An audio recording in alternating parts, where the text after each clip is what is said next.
Bueno, feliz sábado. Que Dios les bendiga. Vamos a continuar con la serie dedicada a la teología de la última generación. El sábado anterior nosotros comenzamos a tratar el tópico sobre la naturaleza superior versus la naturaleza inferior. Ese es el asunto que estamos tratando y que está estrechamente relacionado con todo este tema de la teología de la última generación. La perfección del carácter, la justificación por la fe y la naturaleza humana de Cristo, que próximamente la vamos a estudiar. Pero antes de poder entender todos esos temas, necesitamos tener primero esta base, ¿ve? Primero comprender qué es el pecado y también un poco acerca de la naturaleza humana. En la clase anterior nosotros estudiamos este mismo tema, pero yo les presenté solo versículos de la Biblia. Vimos cómo la Biblia hace una distinción entre la naturaleza que es biológicamente heredada, que heredamos en la carne, y la naturaleza que es adquirida y desarrollada en el carácter, en las facultades superiores. Vamos a tener una oración entonces. Oramos. Padre Celestial, te agradecemos por esta oportunidad que tenemos de estudiar tu palabra. Te pedimos que nos guíes, nos des sabiduría y la influencia de tu Santo Espíritu para grabarla en nuestra mente y entenderla. Por Jesús. Amén. Bueno, en nuestra última clase aprendimos con fundamento en la Biblia que existen dos principios en la naturaleza del hombre que luchan por el control. Aunque el hombre fue creado con una naturaleza indivisible de espíritu, alma y cuerpo, no obstante, se hace una clara y nítida distinción en la Biblia entre la naturaleza heredada al nacer, la cual es transmitida biológicamente por la ley de la herencia, y el carácter que desarrollamos por medio del ejercicio de la voluntad de la mente. Existe una naturaleza superior y una naturaleza inferior. Está la mente y está la carne. Cada aspecto tiene sus pasiones, sus deseos, su voluntad. Todo eso lo probamos en la clase anterior.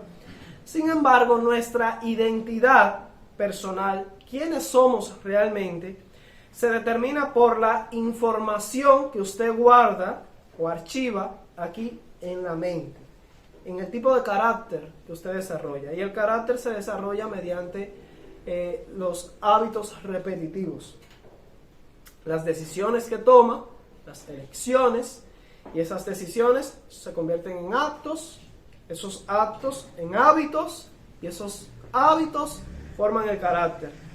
Quienes somos realmente, si somos justos o pecadores, eso se determina por las elecciones tomadas en nuestras facultades superiores, en la mente, en el carácter. El carácter es lo que determina si usted es pecador o si es justo.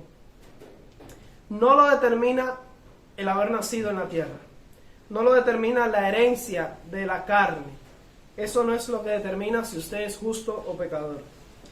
Es allí, o sea, en la mente, donde Dios nos habla y donde tomamos decisiones. Ahora vamos a ver en la clase del día de hoy cómo entendió eso Elena de White. Cómo nos explica eso el espíritu de profecía. Eso es lo que vamos a aprender en esta ocasión. Bueno, primero vamos a comenzar hablando de la naturaleza inferior.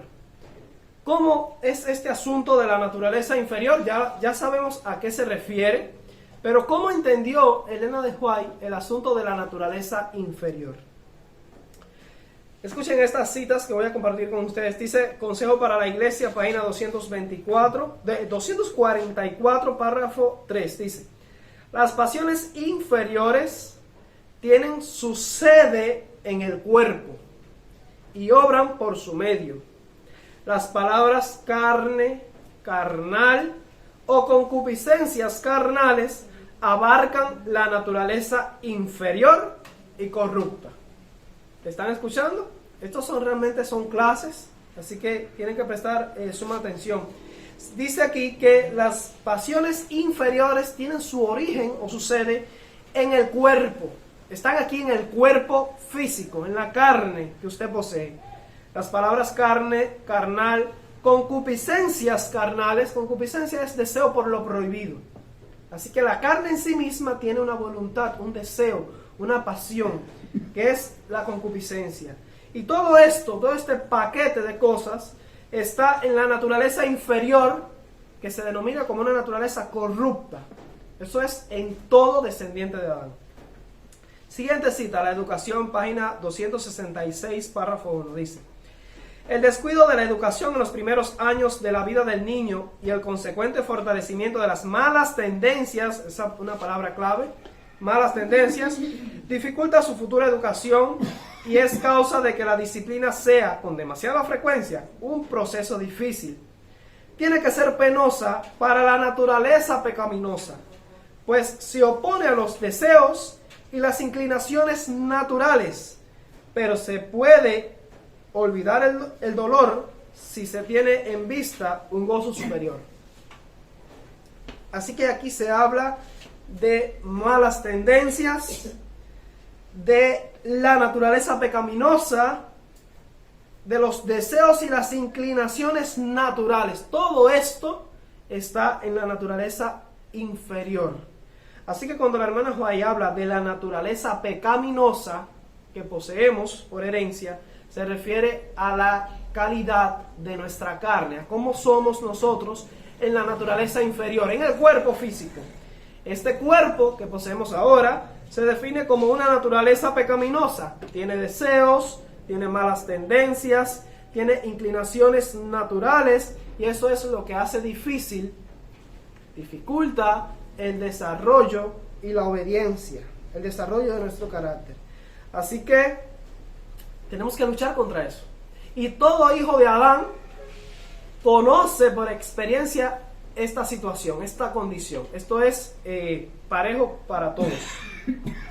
La educación, página 28, párrafo 2, dice: en la vida de todo ser humano se manifiesta el resultado de haber comido del árbol del conocimiento del bien y del mal. Hay en su naturaleza una inclinación hacia el mal, una fuerza que solo sin ayuda él no podría resistir. Así que este principio, esta fuerza que está en la carne, este deseo que está allí albergado en la carne, es resultado del pecado, del primer pecado.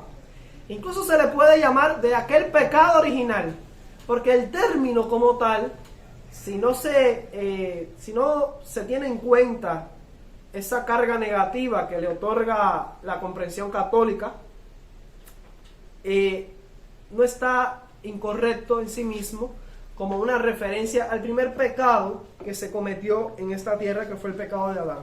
Ese fue el pecado original de la raza humana, el primer pecado.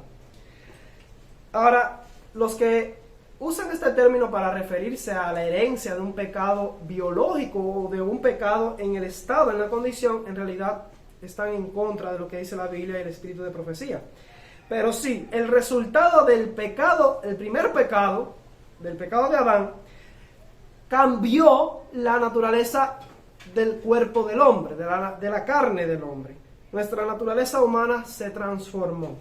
Y ahora hay en nuestra naturaleza una inclinación hacia el mal, una fuerza, este principio que está natural en todos nosotros. Patriarcas y Profetas, la página 59, párrafo 1 dice: en tanto que Adán había sido creado sin pecado, a la semejanza de Dios, Set, así como Caín, heredó la naturaleza caída de sus padres. Ya Adán y Eva habían pecado, ya habían distorsionado la carne humana, la naturaleza humana, y eso le transmitieron a Set, a Caín y a Abel. Solo que Abel murió, pero tanto Caín como Set, ambos heredaron la naturaleza caída. Así que todos estos términos son sinónimos, se refieren a lo mismo, se refieren a la naturaleza inferior. Carne, carnal, concupiscencias carnales, naturaleza inferior, malas tendencias, naturaleza pecaminosa, naturaleza caída, deseos, inclinaciones naturales, tendencias o inclinaciones hacia el mal. Todo eso está hablando del cuerpo físico. Ahora, esto no es lo único que opera en la naturaleza humana. Vamos a ver cómo habló la hermana White de la naturaleza, en la naturaleza humana hay otro principio, otro aspecto. Vamos a leer sobre eso. Esta cita es de Consejos sobre la Salud, página 578, párrafo 1, dice: la palabra de Dios advierte claramente que a menos que nos abstengamos de la complacencia carnal, ¿recuerdan la palabra carnal? ¿A qué se refiere? Al cuerpo físico, a la naturaleza inferior. Dice, a menos que nos abstengamos de la complacencia carnal, la naturaleza física, oye, escuchen cómo la llama, la naturaleza física entrará en conflicto con la naturaleza espiritual.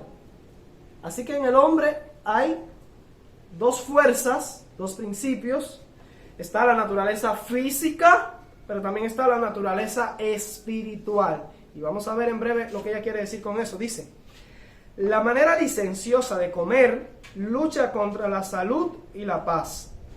Así se establece una guerra entre los atributos elevados, nótese como la expresión que usa, atributos elevados, ya saben a qué se refiere eso, la naturaleza superior. Atributos elevados, esto es donde trabaja la mente, donde se forma el carácter, allí donde nos habla el Espíritu Santo. Así que se establece una guerra entre los atributos elevados y los inferiores del hombre. Las inclinaciones más bajas, fuertes y activas oprimen el alma. Esto es la carne, el cuerpo. Los intereses superiores, ¿de qué está hablando ahora? De la mente. Los intereses superiores del ser quedan expuestos al peligro por la complacencia de los apetitos que no tienen la aprobación del cielo. Ahora, no es el propósito de este tema explicar esto que les voy a decir ahora, pero es algo que se puede encontrar también en el espíritu de profecía, por lo general cuando ella trata el tema de la salud y la alimentación, que lo hemos tratado aquí también. Hay una estrecha relación, desde luego, entre lo físico, entre el cuerpo y la carne que poseemos y el desarrollo de nuestro carácter. Por naturaleza, esta carne y este cuerpo físico nace pecaminoso, tiene inclinación hacia lo malo. Pero si permitimos que ese deseo, esa inclinación se fortalezca, se alimente y se haga más fuerte, entonces la naturaleza física se va a degradar, se va a degenerar más, y eso va a ser mucho más difícil el desarrollo del carácter. Y se hace imposible desarrollar un carácter perfecto, tener una mente clara, con un cuerpo echado a perder, o aún más enfermo de lo que normalmente nace. Así que sí, hay una estrecha relación entre lo físico y lo espiritual, entre la carne, las facultades inferiores, la naturaleza inferior y la naturaleza superior. Si queremos desarrollar realmente una naturaleza superior, un carácter intachable, como nos pide el Evangelio, necesitamos también mejorar a través de los principios de la Reforma Pro Salud el cuerpo físico o la naturaleza inferior. Por eso Dios nos dio a través de los testimonios la Reforma Pro Salud y los consejos sobre la salud. Amén. Porque están estrechamente relacionados. Pero el propósito de este tema es que entendamos cómo operan o se relacionan estas dos fuerzas, estos dos principios en la naturaleza del hombre. Lo que es biológicamente hereditario en la carne y lo que se desarrolla mediante el aprendizaje en la mente. Ahora, vemos claramente aquí lo mismo que encontramos en la Biblia y lo estudiamos en la clase anterior. Existen dos principios en la naturaleza del hombre que luchan por el manejo y el control del ser. La naturaleza física y carnal entra en guerra contra la naturaleza espiritual del alma. Por lo general, una de estas dos naturalezas, ya sea la superior o la inferior, termina por llevarse la victoria sobre el control de la persona, del individuo. Y lo más común en la raza humana es que la carne termina dominando la mente, a menos que haya una intervención de la gracia en este dilema. La carne misma tiene sus propios deseos y su propia voluntad, la voluntad de la carne, lo dice la Biblia. Y al ser una naturaleza caída, esas pasiones están en contra del plan de Dios y deben ser sometidas, subyugadas.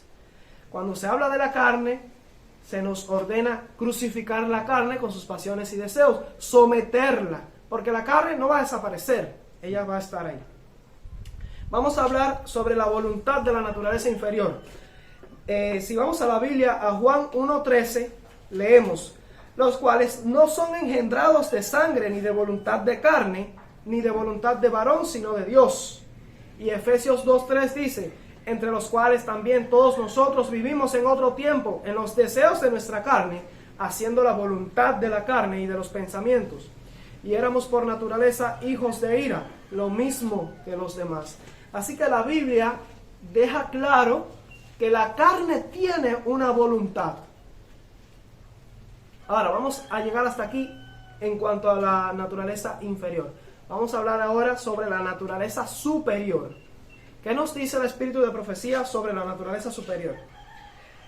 En Consejos para la Iglesia, página 244, párrafo 3, esta vez le voy a leer la cita completa. Dice lo siguiente: las pasiones inferiores tienen su sede en el cuerpo y obran por su medio.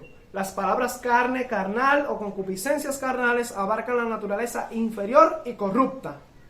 Esta cita se las leí hace unos minutos. Pero continúa de la siguiente manera.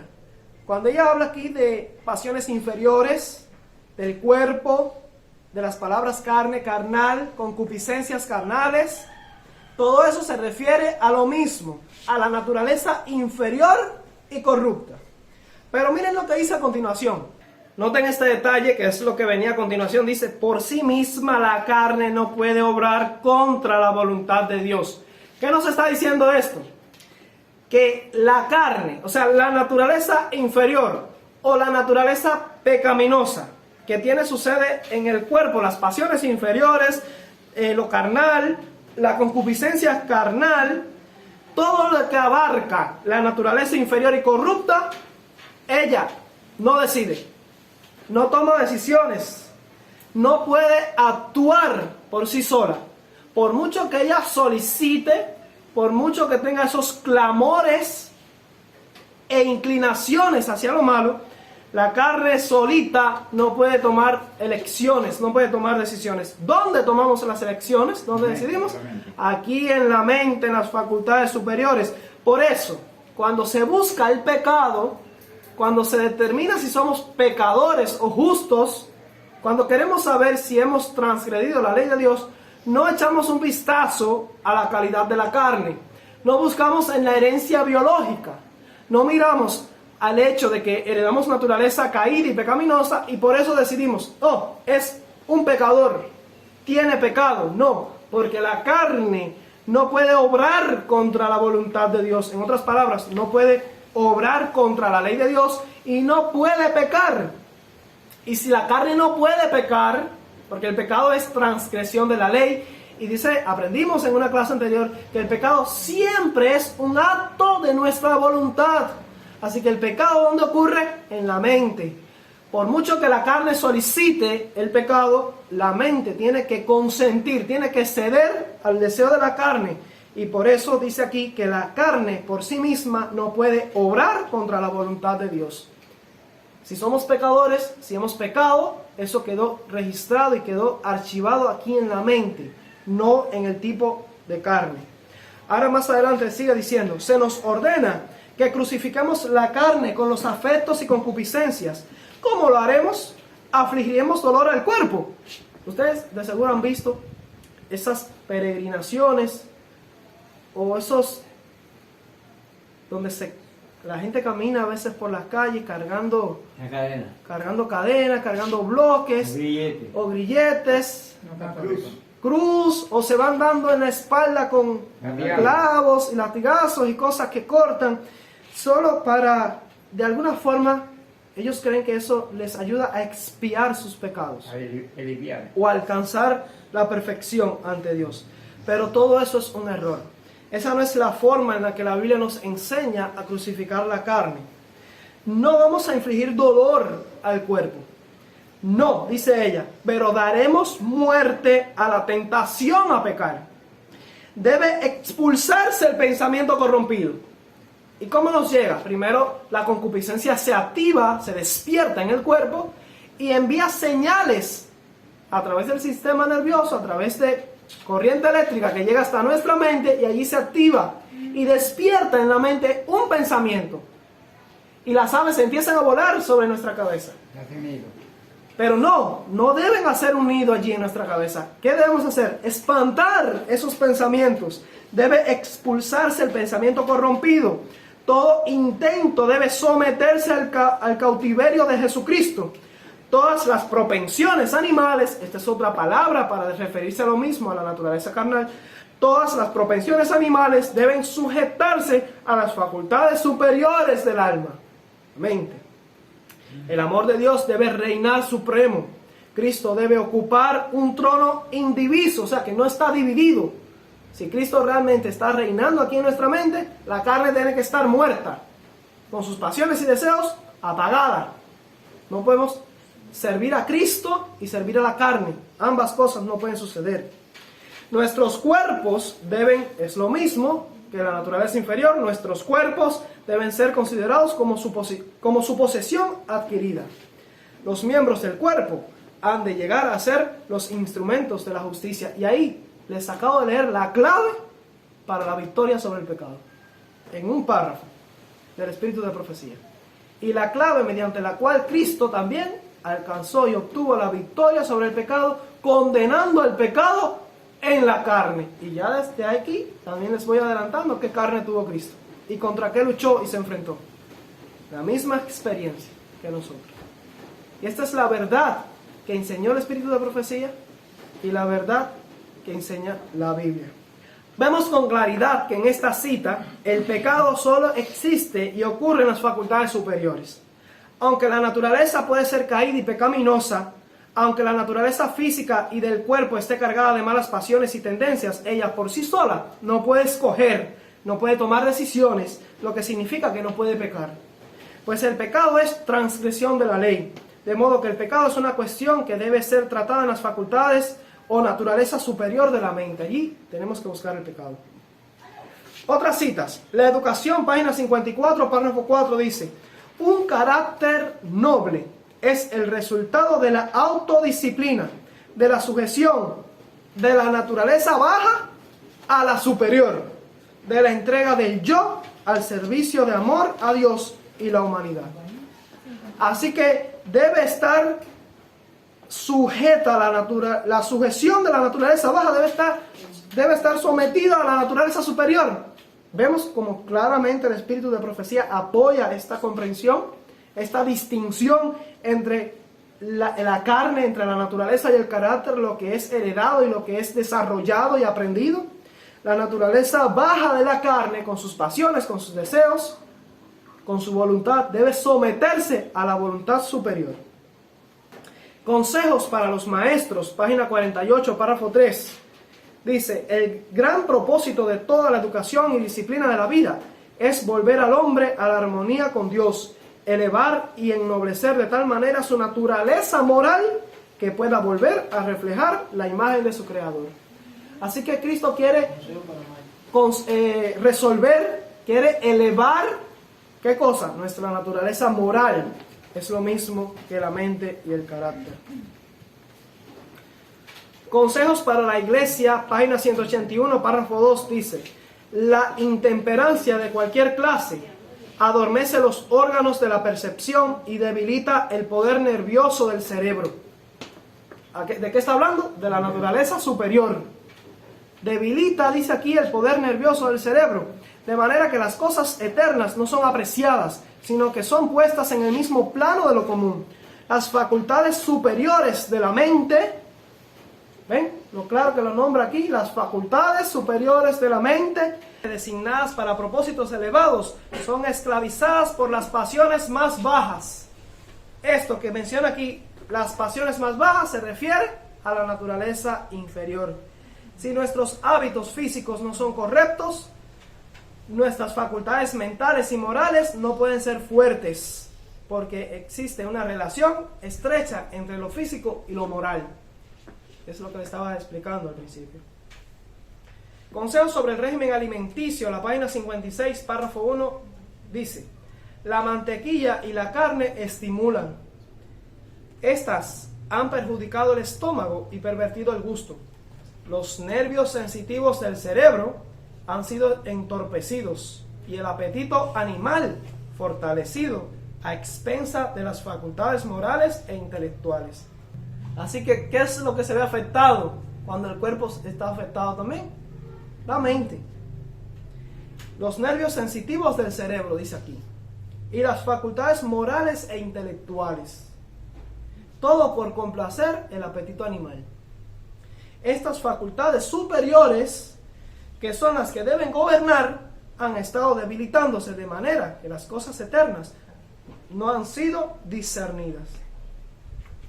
En el mismo libro, Consejos sobre el régimen alimenticio, página 69, párrafo 1, dice: así como nuestros primeros padres perdieron el Edén por complacer el apetito, nuestra única esperanza de reconquistar el Edén consiste en dominar firmemente el apetito y la pasión.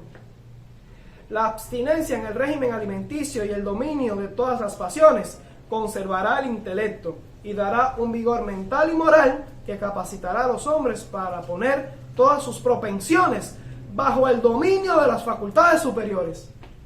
Así que quien debe gobernar el cuerpo, quien debe gobernar sobre la carne es el cerebro, la mente, el carácter. Nosotros tenemos que desarrollar un carácter fuerte, sólido, por medio de la gracia de Dios, desde luego, para que sea más fuerte que los deseos de la carne, que pueda someter el cuerpo bajo su dominio. El mismo libro, página 87, párrafo 1, dice: el cuerpo tiene que ser puesto en sujeción. Las facultades superiores de nuestro ser deben gobernar.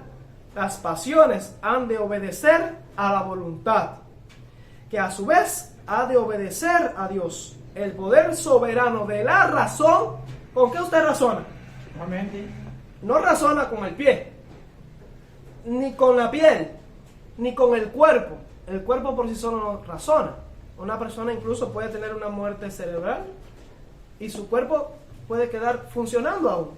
Lo llamaríamos un vegetal. No puede tomar decisiones. Está muerto en su mente, pero su cuerpo aún funciona. Esa persona es como si estuviera completamente muerta, aunque su cuerpo esté alimentado por una máquina, pero su mente está apagada. No puede tomar decisión ni elección. Así que quien debe gobernar sobre el cuerpo es la mente. Allí está la razón donde se toman las decisiones. Ahora vamos a hablar de la fuerza de la voluntad de la naturaleza superior. Y con esto vamos ya a terminar. La fuerza de la voluntad de la naturaleza superior. Dice el Espíritu de Profecía en Testimonios Selectos, tomo 4, la página 157, párrafo 1. La religión pura tiene que ver con la voluntad. La voluntad es el poder que gobierna la naturaleza humana, sometiendo todas las otras facultades a su dominio. Así que hay otras facultades, están las facultades inferiores, pero esas deben someterse a la fuerza de voluntad de la mente. La voluntad no es el gusto o la inclinación. Hay un gusto, hay una pasión, hay un deseo, una inclinación en el cuerpo, pero esa no es la voluntad. La voluntad, sigue diciendo, no es el gusto o la inclinación, sino el poder que decide. Eso está aquí. Que obra en los hijos de los hombres para obedecer a Dios o para desobedecerle. Allí se determina nuestro destino.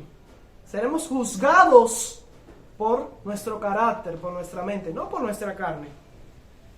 La siguiente cita es el Ministerio de Curación, página 131, párrafo 2, dice: el tentado necesita comprender la verdadera fuerza de la voluntad.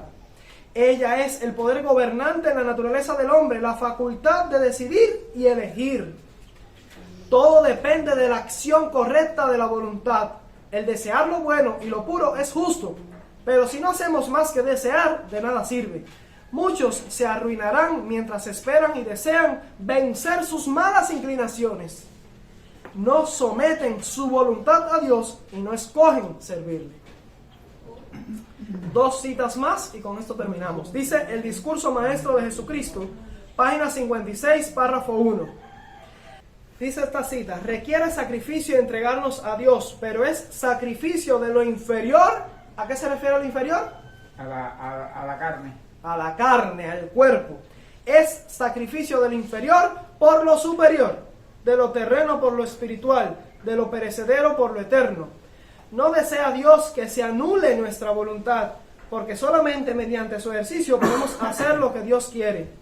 Debemos entregar nuestra voluntad a Él, para que podamos recibirla de vuelta purificada y refinada, y tan unida en simpatía con el ser divino, que Él pueda derramar por nuestro medio los raudales de su amor y su poder. Por amarga y dolorosa que parezca esta entrega al corazón voluntarioso y extraviado, aún así nos dice, mejor te es. Última cita aparece en el libro Mente, Carácter y Personalidad, tomo 2, la página 51, párrafo 4. El cuerpo es un medio muy importante para desarrollar la mente y el espíritu en la edificación del carácter. De ahí que el adversario de las almas encauce sus tentaciones para debilitar y degradar las facultades físicas. ¿Cuál es el objetivo de Satanás? ¿Qué es lo que él quiere degradar? El cuerpo físico.